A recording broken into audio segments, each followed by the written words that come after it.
Di sini saya memilih salah satu kegiatan home industry tepung jempol crispy merek Bawang milik Pak Danang, yang dimana home industry ini adalah rumah usaha produk barang atau juga perusahaan kecil karena kegiatan ekonomi ini dipusatkan di rumah, namun mempekerjakan banyak orang, sehingga dapat mengurangi jumlah pengangguran di wilayah tersebut.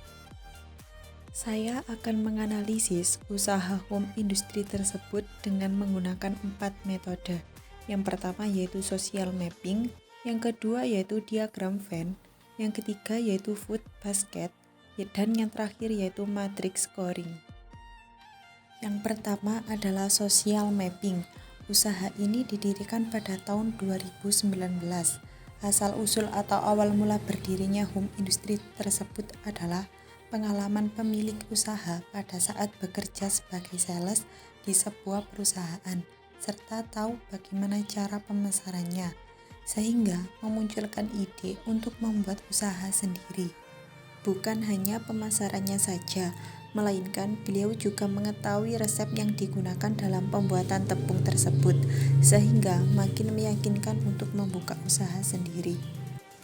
Jumlah karyawan di usaha tersebut berjumlah 12 orang. Tiap-tiap karyawan sudah mendapatkan bagiannya masing-masing, seperti mencampur bahan, mengemas, menimbang, sampai dengan perekatan kemasan. Semua dilakukan dengan teliti. Usaha tepung crispy Pak Danang yang dirintis sejak tahun 2019 ini bisa dibilang sukses karena awalnya hanya mempekerjakan 5 orang karyawan, namun sekarang sudah mencapai 12 orang. Hal ini juga dapat membuka lowongan pekerjaan di wilayah tersebut.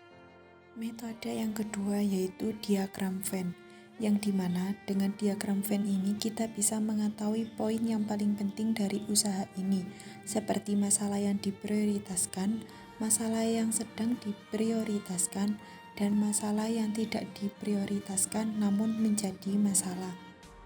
Masalah yang diprioritaskan, yang pertama yaitu kurangnya relasi, yang kedua yaitu harga bahan baku yang naik, dan yang ketiga yaitu tingkat persaingan yang tinggi. Artinya adalah banyak home industri yang lain memproduksi namun dengan harga yang lebih murah. Dan yang terakhir yaitu kekurangan bahan baku. Sedangkan untuk masalah yang sedang diprioritaskan, yang pertama yaitu mengalami kerugian dan tidak balik modal. Masalah yang tidak diprioritaskan namun bisa menjadi masalah. Yang pertama yaitu karyawan tidak masuk secara bersamaan. Hal ini bisa memperlambat proses produksi. Yang kedua yaitu mesin penggilingan tepung yang tiba-tiba mati. Dan yang terakhir yaitu proses distribusi atau penjualan yang macet. Metode yang ketiga yaitu food basket atau pola konsumsi, di mana metode ini akan mengetahui pola konsumsi dalam mengelola usaha home industri tersebut.